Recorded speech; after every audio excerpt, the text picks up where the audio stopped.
महाराष्ट्रामध्ये स्थानिक स्वराज्य संस्थांचं बिगुल वाजलं आणि सगळ्यांचं लक्ष लागून राहिलं त्या खुर्चीकडे।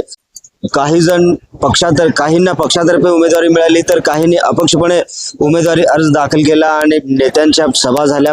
सभेमधून एकमेकांवरती आरोप झाले, प्रत्यारोप झाले आणि कॉर्नर सभा झाल्या। दिग्गज नेते आले आपल्या उमेदवाराला निवडून आणण्यासाठी। पण आज निवडणुकीचा दिवस आहे।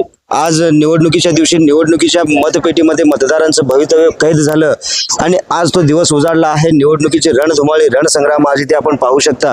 आज या मैदानावरती हजारोच्या संख्येने मतदार इथे आहेत। उमेदवार आपल्या उमेदवाराला प्रोत्साहन देण्यासाठी म्हणून आज इथे आले आहेत। काही निवडणुका म्हटल्या की काही जिंकणार काही हरणार, पण ही निवडणूक आहे ती सगळ्यांचं लक्ष वेधणारी आहे। यामध्ये अनेक उमेदवार आहेत, काही पक्षाकडून मिळालेले आहेत, पण यामध्ये एक बाजू सरस होताना दिसत आहे ती म्हणजे सगळीकडून भाजपाचा जो वर्चस्व आहे पुन्हा एकदा कुठे ना कुठे सिद्ध होताना दिसत आहे। आपण पाहू शकता प्रत्यक्षात मध्ये कशा प्रकारे चालू आहे। हजारो उमेदवार, हजारो जे मतदार आहेत, हजारो जे समर्थक आहेत, आज मोठ्या संख्येने ते उपस्थित आहेत आपल्या उमेदवाराला प्रोत्साहित करण्यासाठी।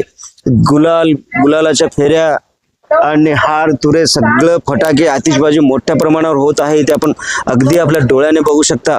डोळ्यांचं पारणं फेडणारं हे दृश्य। यावेळेस कार्यकर्त्यांचा आनंद गगनात मावेनासा झाला आहे। ते प्रत्यक्ष आपण डोळ्या देखत पाहू शकता कशा प्रकारे आनंद उत्सव साजरा करताना कार्यकर्ते दिसत आहेत।